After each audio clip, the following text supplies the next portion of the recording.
de cómo se forma la tiroides, es muy importante tener en cuenta también reparos anatómicos, ¿no? Como ustedes saben, aquí hay dos figuritas en donde típicamente puedes ver cuáles son las diferencias entre un paciente que tiene hipotiroidismo o un hipertiroidismo. El paciente que tiene hipotiroidismo es un paciente que tiene edema en los párpados, edema en las piernas, caída de cabello, las cejas están despobladas, ¿no? Está bien descompensada, habla lento, tiene anemia. Y tiene esta cafarena porque tiene mucha tendencia a tener frío. Y por el contrario, el paciente que tiene hipertiroidismo es un paciente que tiene mucha calor, ¿se dan cuenta? Come mucho, no engorda. ¿Por qué? Porque lógicamente toda esa energía lo elimina en calor, ¿no? Y hay el exoptalmos, que es algo característico, y uno de los máximos representantes del hipotiroidismo es la enfermedad de Graves-Basedow, que se caracteriza por que tiene bocio difuso, ¿no? Aquí tenemos la glándula tiroidea, es muy importante conocer. Atrás de la glándula tiroidea están las 4 glándulas paratiroideas, ¿no? Esta glándula tiroidea tiene una forma de escudo, ¿no? Está compuesto por folículos tiroideos, que es la unidad funcional. Cada folículo está compuesto por células epiteliales, que son células foliculares, están llenas de una sustancia secretora, el coloide, que tiene glucoproteínas yodo, denominada tiroglobulina. Tanto la tiroglobulina como el yoduro se secretan hacia el coloide del folículo a partir de las células foliculares. Nosotros hacemos un corte eh, y vemos por el microscopio, vamos a ver estas imágenes, ¿no? La que ven acá, con gran aumento, donde ves el coloide, ¿no? Las células foliculares están alrededor, esquemáticamente te puede ver acá, las células foliculares, el coloide, y acá hay unas células, las células C, que se caracterizan por tener calcitonina, ¿no? Para que ustedes recuerden que las dos hormonas que encontramos en la sangre, la triiotironina T3 y la tetraiodtironina T4 o tiroxina, ¿no? Se necesita aproximadamente 150 miligramos de yodo ingerido o 1 miligramo por semana para sintetizar cantidades adecuadas de hormona tiroidea, ¿no? El yoduro se transporta a través de la membrana basal, como vamos a posteriormente, de las células tiroideas por medio de una proteína intrínseca denominada sin portador sodio yoduro, más conocido como SIM. En el borde apical hay una segunda proteína, ¿no?, que transporta el yodo, que es la prendina, como vamos a ver a continuación. Al final, la concentración de hormonas tiroideas es 40 veces más que en la sangre. Para ver cómo se produce la hormona tiroidea, nosotros tenemos que tener en cuenta esta estructura. Acá tú ves un vaso sanguíneo, ¿no? Las células foliculares, que está de lila, y lo que está de amarillo, el coloide. Entonces, ¿qué es lo que sucede normalmente? Para que se produzca una hormona tiroidea necesitamos que primero hay una estimulación a nivel del hipotálamo, ¿no?, donde se va a liberar la hormona liberadora de tirotrofina, el cual va a estimular a nivel de la hipófisis para que se produzca la tirotrofina. Esta tirotrofina es la que va a hacer, ¿no?, de que se estimule a esta hormona sin transportador para que ingrese una molécula de yoduro y una molécula de sodio. ¿A dónde va a ingresar? De la sangre hacia las células foliculares, ¿no? Entonces, a través del segundo paso es el transporte de este yoduro, ¿no?, al coloide, y eso se da a través de una proteína llamada prendina, donde va a ingresar el yoduro de las células foliculares al coloide, y a cambio va a salir una molécula de cloro. Mientras sucede esto, casi simultáneamente en las células foliculares se produce la síntesis de tiroglobulina, que se inicia a nivel del sistema retículo endotelial para terminar en el aparato de Golgi, ¿no?, donde se va a producir la tiroglobulina, que tiene 70 moléculas del aminoácido tirosina, ¿no? Este va a entrar hacia el coloide por exocitosis y va a estar ahí esperando a que se produzca la oxidación del yoduro por la peroxidasa. Entonces, este yoduro se va a oxidar por la peroxidasa, ¿no? Una vez que se oxida, se va a poder formar las moléculas de T1, ¿no? Y de T2, para después formar a través del acoplamiento la T3 y la T4, ¿de acuerdo? Entonces, estas T3 y esta T4, que son la triotironina y la tiroxina, ¿no? Se van a almacenar dentro de la tiroglobulina. Primero a nivel del coloide y después por pignocitosis va a pasar hacia las células foliculares. Allí, las corrientes del coloide entran a la célula folicular por pignocitosis y las enzimas lisosómicas degradan esta tiroglobulina liberando T3 y T4.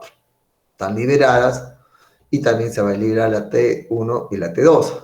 Esta, a través de la enzima desyodasa, va a hacer que se produzca la desyodación y reciclamiento del yodo para que nuevamente esté aquí inicialmente como yoduro y pueda hacer nuevamente el ciclo, ¿no? Entonces, la triotironina y la tiroxina son moléculas que debido a su liposolubilidad van a atravesar la membrana celular y van a estar en la sangre y van a encontrarse listos para ser distribuidas a nivel sistémico. Entonces, la forma libre de hormona tiroidea ingresa a las células y regula el mecanismo de retroalimentación hipoficiario. Más del 99% de toda la hormona tiroidea son transportadas unidas unidas, por ejemplo, a unas hormonas. Estas hormonas, tenemos por ejemplo la GLUT, que es una globulina, no es hormona, pero es una proteína, la GLUT, es una proteína, que es la globulina de unión a la tiroxina que transporta el 70% de las hormonas tiroideas. Después tenemos la transtiretina, que transporta el 10% de la tiroxina circulante, y por último la albúmina, que se une 15% de ambas hormonas tiroideas. Hay que tener en cuenta que los glucocorticoides, la desnutrición, la cirrosis y el síndrome nefrótico, ¿no?, disminuyen la concentración de la globulina de unión a la tiroxina. Ustedes ya saben y hemos visto este eje hipotálamo hipofisiario. En esta ocasión vamos a extendernos hacia la tiroides, y sería el eje hipotálamo hipófisis tiroides o tiroideo, ¿no? Entonces, ¿cómo se inicia normalmente? Se inicia a nivel del hipotálamo, cuando hay concentraciones bajas de hormona tiroidea, se envía una orden a la hipófisis y al hipotálamo para que se libere la hormona liberada de tirotrofina, cual va a estimular a la hipófisis para que se produzca la TSH, para tirotrofina, y esta a su vez estimula la glándula tiroidea para que produzca la hormona tiroidea, ¿no? Entonces, ¿quién inhibe? Dice, inhibe a la hormona liberadora de tirotrofina, T4, T3 elevadas, el estrés, el calor, la dopamina y la somatostatina. Entonces, aquí también ves lo mismo, ¿no? La hormona liberadora de tirotrofina estimula a la hipófisis para que se produzca la tirotrofina. Esta tirotrofina se caracteriza porque tiene bastantes acciones. Por ejemplo, aumenta la actividad de bomba del yoduro, ¿no? Aumenta la iodación de la tirosina, aumenta la proteólisis de la tiroglobulina, aumenta el tamaño y la actividad de las células tiroideas y aumenta el número de las células tiroideas, ¿no? Las hormonas T3 y T4 también tienen sus actividades que posteriormente las vamos a mencionar. Entonces,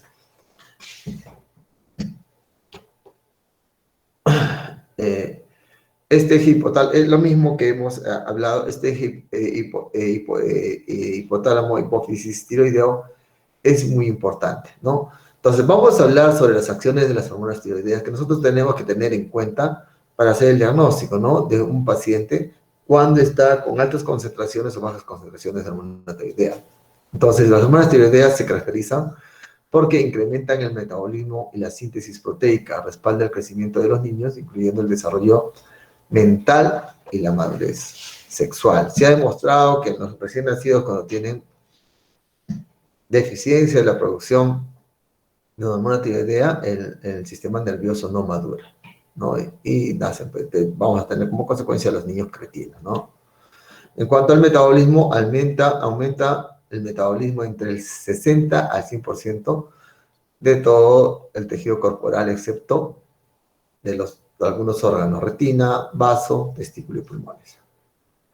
También aumenta la tasa de consumo de proteínas, glucosa y grasa. El colesterol disminuye en los pacientes con hipertiroidismo y aumenta en los pacientes que tienen hipotiroidismo. Las proteínas musculares se degradan y se usan como combustible.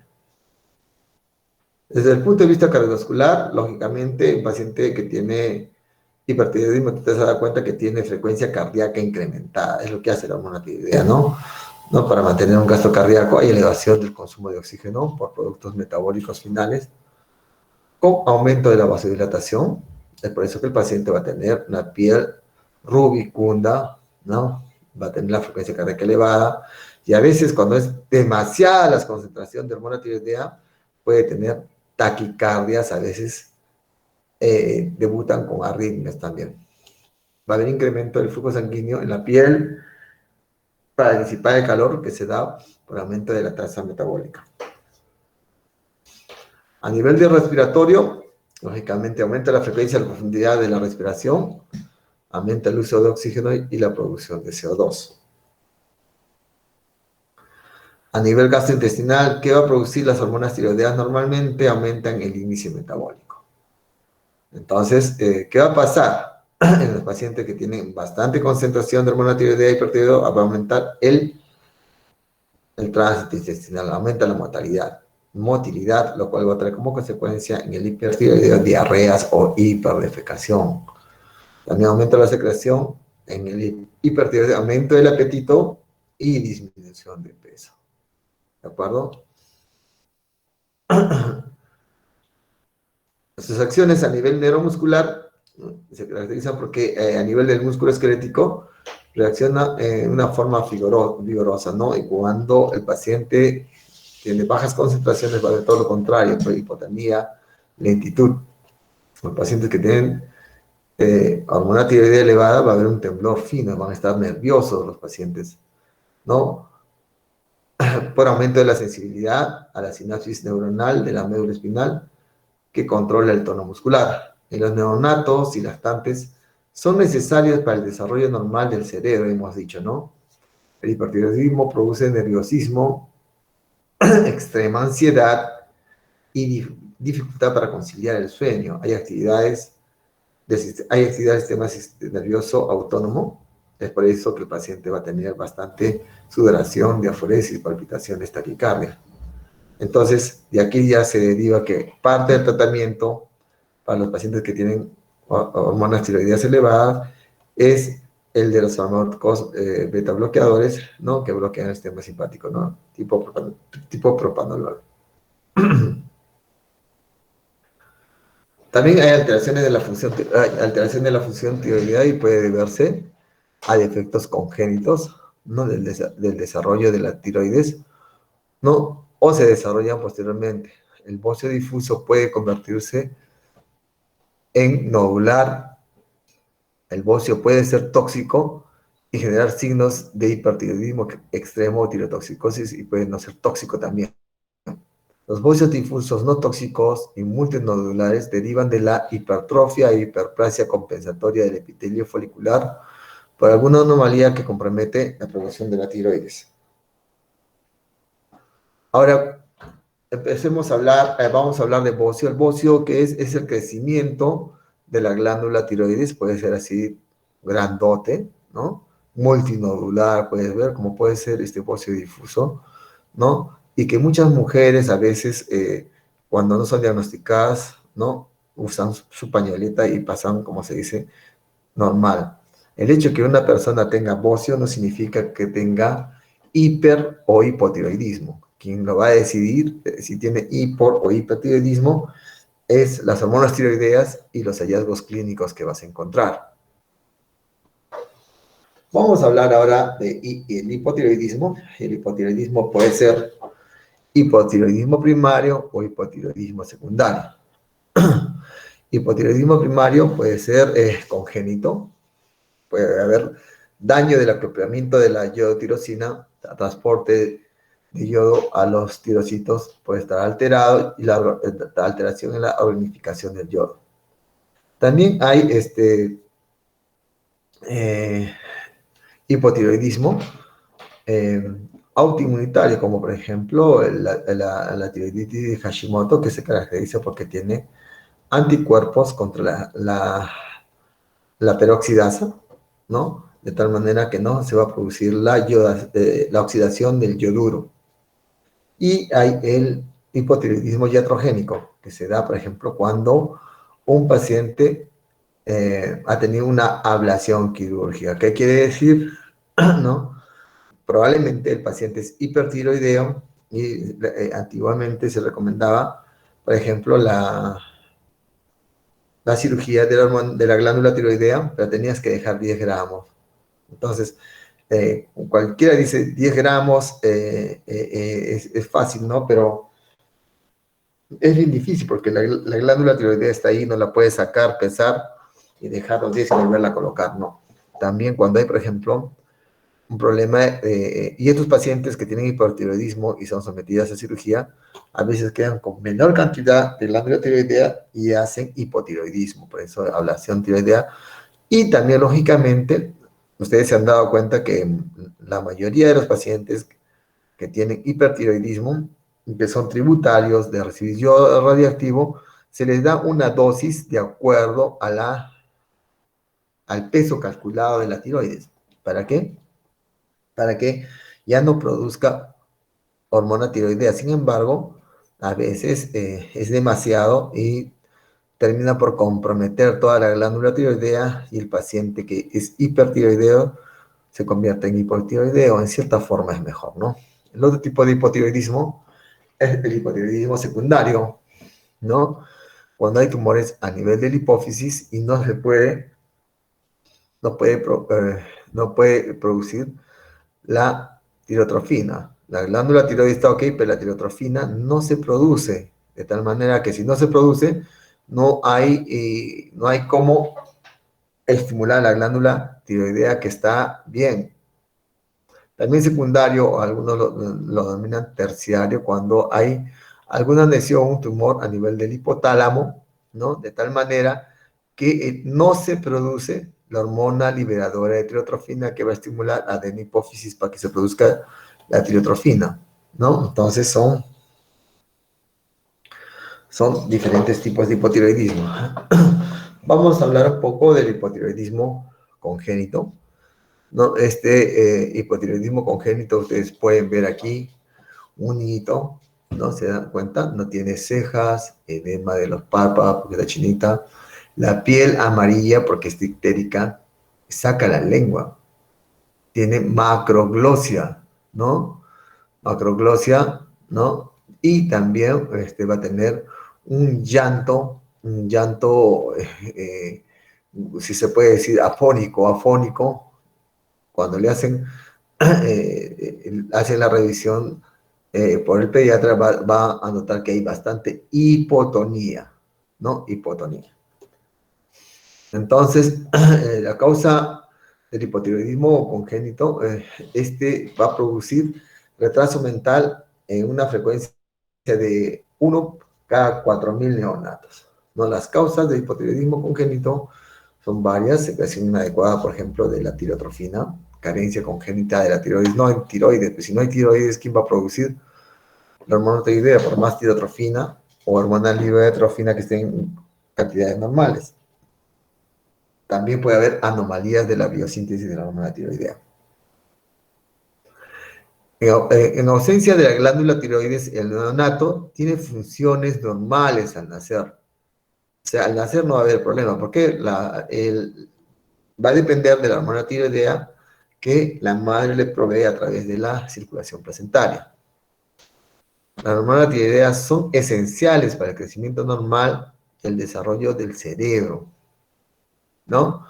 Dice el 50% en los primeros 6 meses de vida, ¿no? Del crecimiento, del desarrollo cerebral, tiene que ver la hormona tiroidea. Es por eso que estos pacientes al nacer, si es que no lo detectamos a tiempo, vamos a tener problemas, ¿no? Porque se va a dar un daño irreversible porque no va a haber la maduración y el desarrollo cerebral que deberían tener. Entonces, si no recibe tratamiento, lógicamente, como hemos dicho, induce al retardo mental y compromete, lógicamente, el crecimiento físico. Las manifestaciones del hipotiroidismo congénito se conocen como cretinismo, ¿no? Entonces, este niñito que tú ves acá ya debe tener compromiso, ¿no? Eh, y es conocido como cretinismo, ¿no?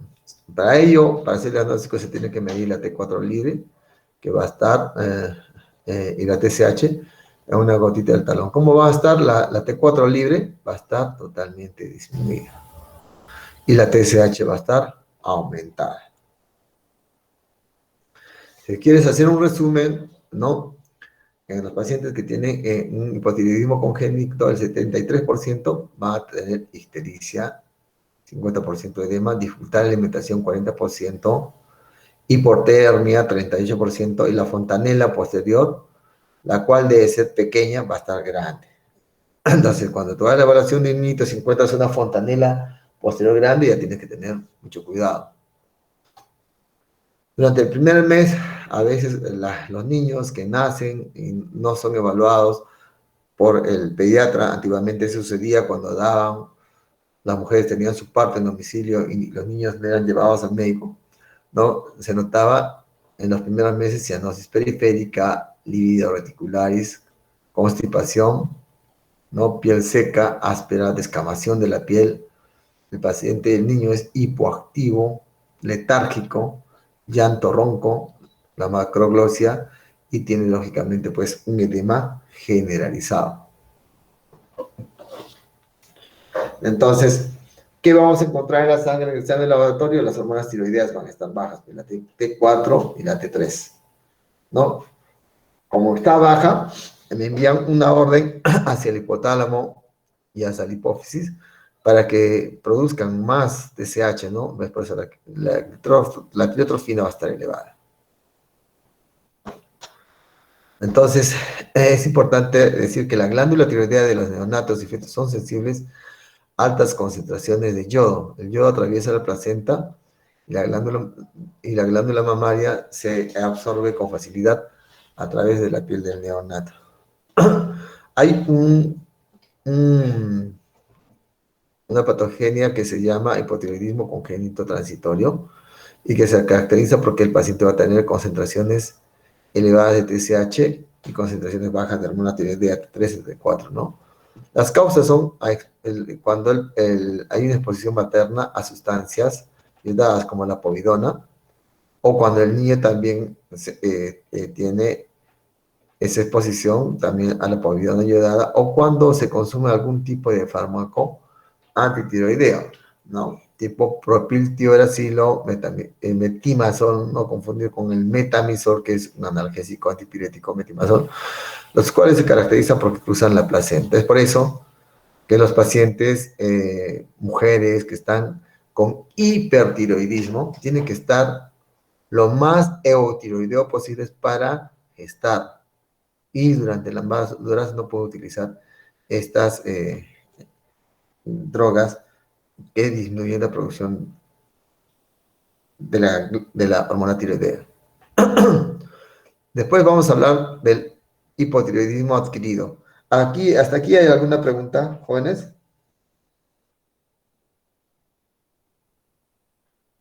¿Se escucha bien? Sí se escucha bien, doctor. Ya, ahora vamos a hablar del hipotiroidismo adquirido. Entonces, cuando tenemos un hipotiroidismo, eh, lo que va a llamar la atención es el edema. Ese edema es conocido como mixedema, que no es sino un acúmulo de una sustancia polisacárida hidrofílica ubicada en el tejido conectivo. Esto puede ser severo o leve, ¿no? Con desarrollo de angioedema que va a poner a veces la vida en peligro del paciente. Entonces, el hipotiroidismo adquirido puede ser, hemos dicho, de tres tipos, ¿no? Cuando se daña la glándula tiroidea es primario, de tal manera que está dañada la glándula tiroidea, pero la adenopófisis y el hipotálamo van a estar normal. Como hay poca cantidad de hormona tiroidea, envía una orden hacia la adenopófisis y el hipotálamo para que la estimulen. Es por eso que tú vas a encontrar la tireotrofina elevada y la hormona liberadora de tireotrofina también elevada. El hipotiroidismo secundario, igual, las hormonas tiroideas van a estar bajas a pesar que la glándula tiroidea está sana. Eso se da, ¿por qué? Porque esta glándula tiroidea no es estimulada porque quien está fallando es la adenopófisis. No se produce tireotrofina. Y si no se produce tireotrofina pero está baja, no hay quien estimule esta glándula sana. Y la hormona liberadora de tireotrofina está elevada. Está tratando estimular a la adenopófisis para que produzca, porque hay concentración de la tireotrofina, porque hay concentraciones bajas de T4, T3 libre. Y por último, está sana la glándula tiroidea, está sana la adenopófisis, pero el daño es a nivel del hipotálamo, tal vez algún tumor que esté produciendo que no se libere la hormona liberadora de tireotrofina, y si no se libera esta, ¿quién va a estimular a la adenopófisis? Por lo tanto, no habrá tireotrofina, estará baja. Y si está baja también, la glándula tiroidea no va a ser estimulada y las hormonas tiroideas van a estar disminuidas. Te hablamos un poquito de etiología y patogenia, ¿no? Del hipotiroidismo primario. Es frecuente, dice, cuando hay tiroidectomía, lógicamente, y cuando hay ablación de la glándula, ya sea por cirugía o por radiación.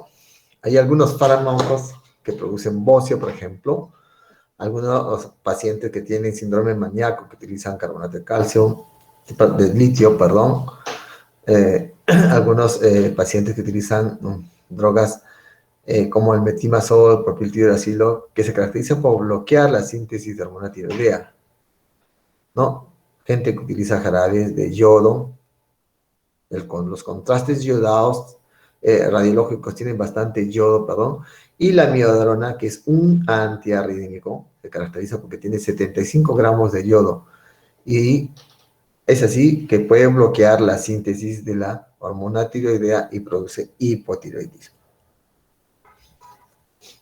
La clínica del hipotiroidismo, ya la hemos visto, son similares a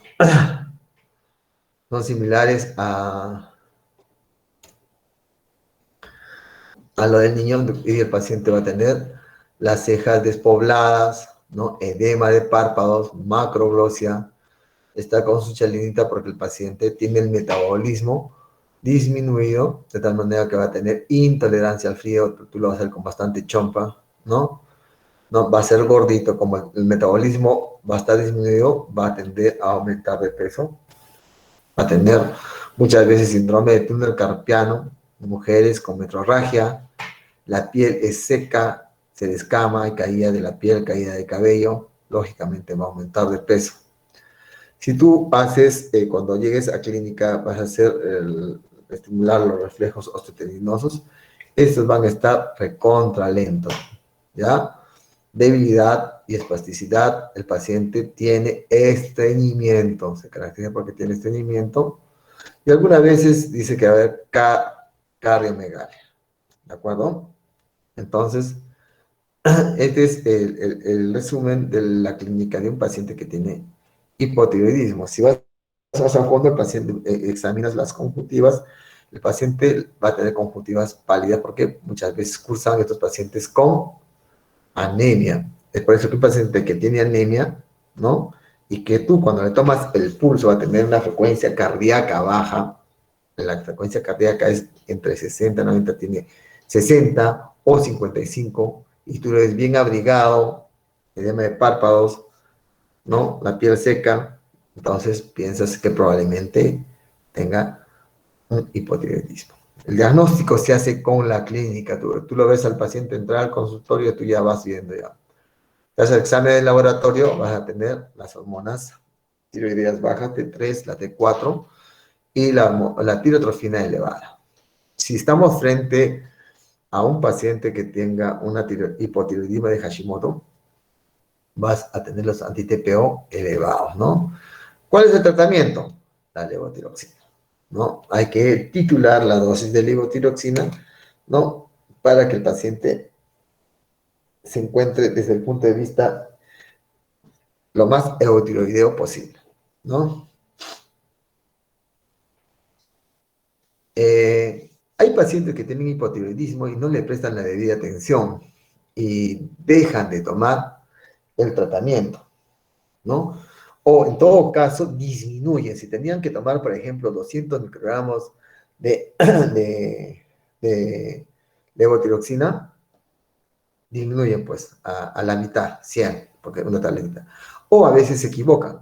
Van a la farmacia y tú le pides, porque el Eutirox, la levotiroxina, son pequeñas tabletitas, pequeñísimas, deben medir medio 5 milímetros de diámetro, y hasta menos todavía creo.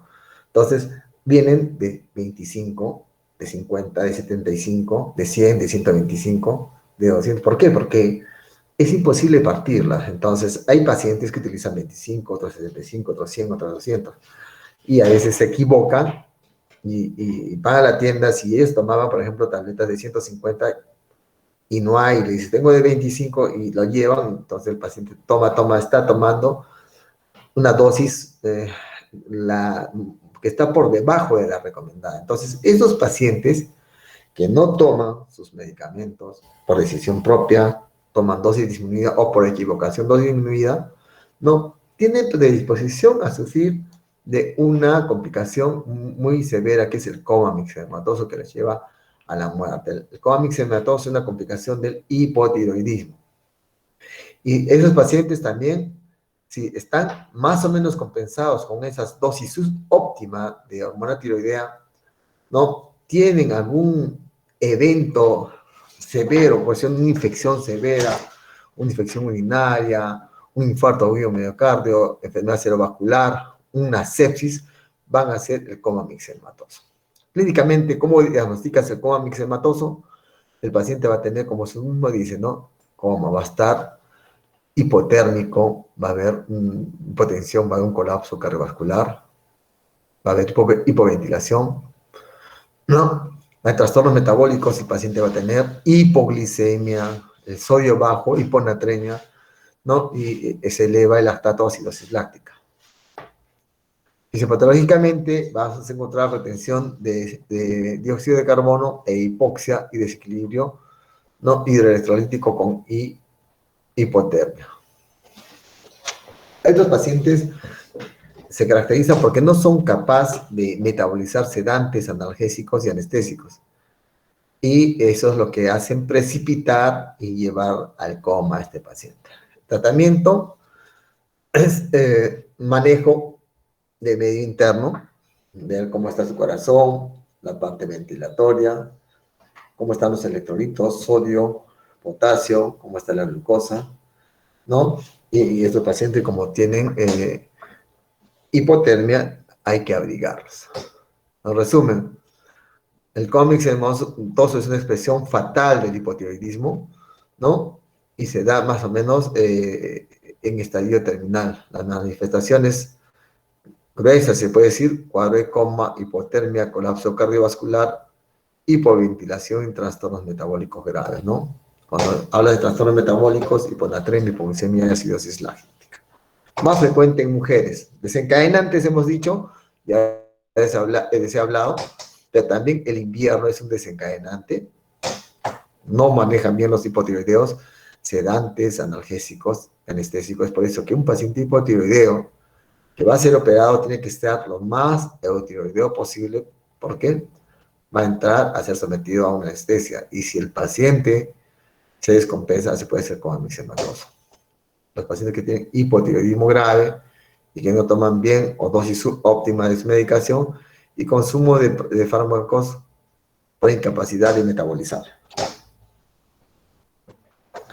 Ya para terminar, vamos a hablar todo lo contrario del hipertiroidismo, ¿no? Acá se ve una figura de una paciente normal, ¿no? Lo que llama la atención, tú vas a ver, es en paciente hipertiroideo, es un paciente delgado, ¿no? Que tiene bastante predisposición a sentir calor, ¿no? Si te da la mano, está caliente, sudorosa. Si te haces extender las manos, va a estar temblorosa. Va a haber aumento de la glándula tiroides. Y lo más llamativo es el crecimiento, si se puede decir, el exoptalmo se llama eso. ¿Cómo estaba antes y cómo está ahora? El exoptalmo. ¿De acuerdo? Esos pacientes hipertiroideos, ¿no? Eh, tienen lógicamente concentraciones elevadas de la hormona de tiroidea. Entonces, cuando hay concentraciones elevadas de hormona de tiroidea, la tirotoxicosis se da cuando el tejido, ¿no?, se expone a enormes cantidades de hormona tiroidea circulantes. Esta patogenia se debe a la hiperactividad de la glándula tiroides, ¿no?, y produce más hormona tiroidea de lo normal. El máximo representante, si se puede decir el ejemplo del hipertiroidismo, es la enfermedad de Graves-Basedow, que se acompaña de un bocio difuso y una dermatopatía. Otras causas de hipertiroidismo tenemos el bocio multinodular, un adenoma tiroideo y una tiroiditis. ¿Qué es una tiroiditis? Es una infección de la glándula tiroidea que puede ser por muchos agentes, generalmente son virales. Entonces, de un momento a otro, el paciente hace clínica de hipertiroidismo, ¿no? Pero en cuestión de semanas va a normalizar. Entonces, puede ser que el paciente tenga una tiroiditis. También hay algunos fármacos que tienen yodo en altas concentraciones, pueden producir hipertiroidismo, al igual que también el hipotiroidismo. La crisis o tormenta tiroidea, ¿no?, es la complicación más severa del hipertiroidismo. Entonces, la clínica del hipertiroidismo se correlaciona con el consumo de oxígeno y la utilización del combustible metabólico asociado al estado hipermetabólico. O sea, el paciente se consume, está en estado hipermetabólico, así como la intensificación, ¿no?, del sistema nervioso simpático. Estos pacientes hipertiroideos tienen hipersensibilidad a las catecolaminas. Hay pérdida ponderada del peso, el apetito, hemos dicho, está incrementado, come y no engorda, ¿no? El paciente va a tener palpitaciones, taquicardia, a veces debutan ahí con una arritmia o un ataque arritmia, va a estar con diaforesis, puede tener calambres musculares y lo más llamativo, intolerancia al frío. Están inquietos, están, como se dice, eh, listos, preparados, ¿no? Porque tienen la mente es lista, vigil, y muestra un temblor fino. Esta es una foto real de una persona antes de que tenga hipertiroidismo y después, ¿no? Entonces, los oftalmos es la retracción del párpado, ¿no? Y que te da la impresión de que tienes una mirada fija, ¿no? Los pacientes hipertiroideos se caracterizan porque tienen piel delgada, y acá dice el 15% de fibrilación auricular de inicio lo hacen cuando tienen una crisis de tirotoxicosis. Entonces, el paciente hipertiroideo es todo lo contrario del paciente hipotiroideo, ¿no? Puede no tener bocio, hemos dicho, el hecho de que tenga bocio no significa el que tenga hiper o hipotiroidismo. La clínica te lo va a decir, las hormonas tiroideas. Va a tener aumento de la presión arterial, un paciente tembloroso, también alteraciones menstruales, va a haber reflejos osteoteninosos hiperreactivos, disminución de peso, hemos dicho, porque come, y todo se va en calorías, emana calor, ¿no? Emana calor. Después, el tránsito intestinal va a estar aumentado, a diferencia del hipotiroidismo donde está estreñido. Va a estar aumentado, hay un mixedema a nivel de la piel. Entonces, acá dice diarreas, pero se llama, el término es hiperdefecación.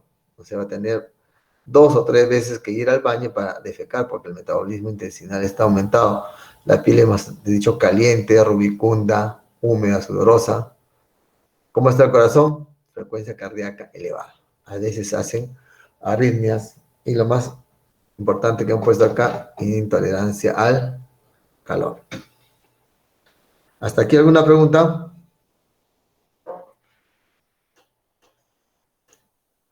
Entonces, hemos dicho que el ejemplo del hipertiroidismo es la enfermedad de Graves-Basedow. ¿Qué pasó?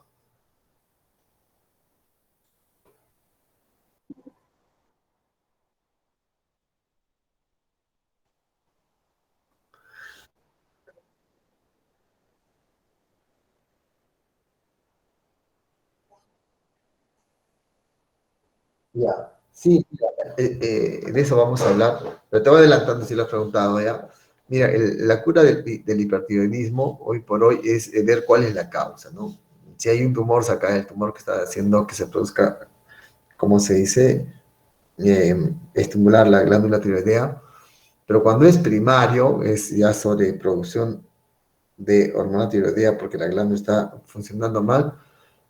Lo que se hace es hacer el tratamiento. Anteriormente se hacía la cirugía, ¿no? Se dejaba una pequeña cantidad de glándula tiroidea para que produzca la necesaria cantidad de hormona tiroidea que necesitamos. Muchas veces quedabas un poquito hipertiroideo, porque no sacabas mucha glándula, y otras ya pues te ibas a lo contrario. Hoy por hoy el tratamiento es el yodo radioactivo.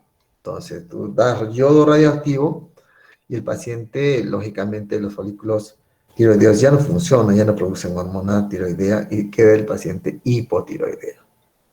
Es mejor controlar un paciente hipotiroideo donde solamente tienes que darle hormona tiroidea que un paciente hipertiroideo. El paciente hipertiroideo tiene problemas, ¿no? Incluso el paciente hipertiroideo, cuando, si es mujer y va a querer embarazarse, va a ser bien difícil, va a ser bien difícil. Mientras que el paciente hipotiroideo o ese hipertiroideo ablativo, o sea, que le hicieron cirugía o que le dieron yodo radioactivo, puede embarazarse y se controla, ¿no? Dándole mayor cantidad de hormona tiroidea que va a necesitar, ¿no? ¿De acuerdo? ¿Respondí tu pregunta?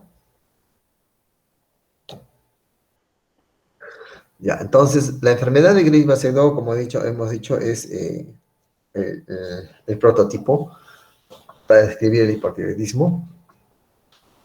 Hay un bocio difuso, una oftalmopatía. Se da más frecuente entre los 20 y 40 años y se debe a un estado inmunitario donde se estimula la tiroides por anticuerpos estimulantes de la tiroides, anticuerpos contra el receptor de la tirotrofina, que actúa al interactuar con los receptores de la tirotrofina normal. Se puede relacionar con otros trastornos inmunitarios, por ejemplo, miastenia gravis. La oftalmopatía se da en la tercera parte de los pacientes, ¿no? Deriva de la acumulación, esta oftalmopatía se caracteriza porque es debido a un acúmulo de linfocitos T sensibilizados contra antígenos distribuidos a lo largo de las células foliculares de la tiroides. La enfermedad de Graves va a tener compromiso del nervio óptico, por cierto, va a afectar la visión. El paciente que tiene la oftalmopatía va a haber una retracción de los párpados porque el globo ocular va a estar protruido, no va a cerrar y va a producir una úlcera corneal, porque recuerda que nosotros parpadeamos para lubricar la córnea. Entonces, esta oftalmopatía se va a estabilizar, ¿no? Una vez se dé tratamiento. Y empeora tras el manejo con yodo radioactivo. ¿Por qué empeora? No, porque lógicamente cuando vas a dar yodo radioactivo, no vas a alisar todos los folículos tiroideos y se va a liberar bastante cantidad de hormona tiroidea a la sangre y puedes tener una crisis, ¿no? Es por eso que siempre se prescribe, dice, corticoides las semanas próximas al tratamiento con yodo radioactivo. El tabaquismo, lógicamente, agrava la sinalgia del hipertiroidismo. La complicación más severa o que puede llevar a la muerte es la tormenta tiroidea, ¿no? Que es una variante de la tirotoxicosis que pone, mejor dicho, en peligro la vida del paciente. Se da en personas que tienen el diagnóstico de hipertiroidismo y no toman tratamiento o simplemente no saben que son hipertiroideos. No saben que son hipertiroideos. Entonces, muchas veces también es desencadenado por estrés, por una infección severa, un trauma físico, alteraciones emocionales o manipulación post-tiroidectomía. El paciente presenta fiebre, taquicardia, signos de insuficiencia de angina, agitación, inquietud y delirio. El tratamiento debe ser rápido. Entonces, lo que se tiene que hacer es retirar, no, la hormona tiroidea del plasma. Y a veces eso se hace con aféresis o diálisis, ¿no? ¿No? O absorción por hemoperfusión. Hasta eso, hasta que no tengamos eso, porque no tenemos acá en Tacna, en el hospital de cuarto nivel, se tienen que dar beta bloqueadores, ¿no? Para evitar el efecto de la T4 sobre la función cardiovascular. Hemos dicho que la frecuencia cardíaca del paciente hipertiroideo está elevada, ¿no? ¿Y qué hace con el beta bloqueador? Disminuye esa frecuencia, porque si no, ese paciente que tiene la frecuencia alta puede hacer falla cardíaca. También se da glucocorticoides o corticoides para evitar la insuficiencia renal o estrés del estado tirotóxico y también inhibe la conversión de T4 a T3, ¿no? También se agrega propiltiuracilo o metamizol, que son drogas que disminuyen la producción de hormona tiroidea. Dice, hay que tener cuidado con la aspirina porque incrementa la concentración de hormonas tiroideas libres. Es por eso que si tú tienes un dolor, ¿no? Utiliza un analgésico. No, si tienes una droga para desinflamar, utiliza otro antiinflamatorio que no sea aspirina, porque eso incrementa las concentraciones de hormonas tiroideas y vas a complicar, ¿no? Esta tormenta tiroidea. Entonces, en resumen, la tormenta tiroidea es una forma extrema y fatal del hipertiroidismo, ¿no? Se da, hemos dicho, en casos diagnosticados, que no toman tratamiento correcto o en subdiagnosticados, nunca, no recibieron diagnóstico y el porcentaje o la frecuencia de mortalidad es elevada. Factores desencadenantes, hemos dicho, estrés sistémico, lógicamente. El paciente está con frecuencia cardíaca elevada normalmente por la hormona tiroidea y le agregas un estrés en donde hay la presencia de catecolaminas más elevación de la frecuencia cardíaca, se da también cuando el paciente tiene infecciones graves como una sepsis o una cetoacidosis diabética o cuando el paciente es sometido a una cirugía, cuando está en embarazo o parto, ¿no? También puede haber cuando hay un estrés glandular, lógicamente un trauma de la tiroides o una palpación de la tiroides, ¿no? Factores desencadenantes, drogas, yodo radioactivo, drogas anestésicas, falta de tratamiento antitiroideo, otras drogas, por ejemplo, anticolinérgicos, adrenérgicos, salicilatos, lo hemos dicho la aspirina, AINES, amiodarona, que tiene sustancias que tienen contraste iodado, litio y órganos fosforados. Entonces, el cuadro clínico, hemos dicho, el paciente lógicamente va a tener fiebre o temperatura elevada, signos cardiovasculares graves, taquicardia, ICC, ¿no? Y disfunción nerviosa central, agitación, inquietud y delirio. Bueno, jóvenes, hasta aquí la clase. ¿Alguna pregunta? Doctor, una Entonces, consulta. sí, dígame. ¿Cuán frecuentes son cuadros de afección en la tiroides aquí en Tacna? Mira, hay bastante hipotiroidismo, en el sur, por ejemplo, de América, en Chile hay bastante hipotiroidismo. Aquí también había bastante hipotiroidismo, deficiencia de yodo. Es por eso que una de los si se puede decir, de las actividades que hizo el Ministerio de Salud era dar o colocar yodo a la sal, entonces sal yodada, es por eso que disminuyó ese bocio, ¿no? Porque el bocio, lógicamente, era una hipertrofia de las glándulas tiroideas como consecuencia de que no había yodo, pues necesitaban más y se hipertrofiaban la glándula, ¿no? Pero sí es bien frecuente, es frecuente. ¿Alguna otra pregunta?